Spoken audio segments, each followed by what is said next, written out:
আমি কন্টিনিউ 1 সপ্তাহ ধরে তেল পাচ্ছি না, কোথাও যাইতেও পারতেছি না, এই জন্য ট্যাঙ্কি নিয়ে আসছি। 2 দিন আসছি, আসার পরে ঘুরে গেছি, তেল পাইনি।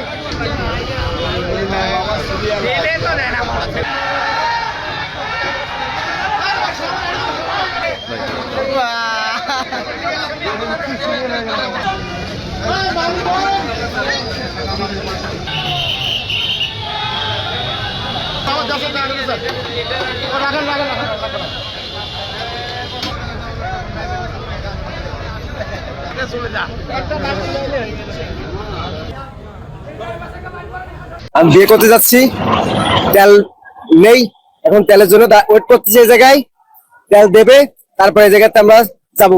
তেল দেওয়ার পরে তেল না হলেই আমরা বিয়ে করতে পারতেছি না। ঠিক বলেছেন।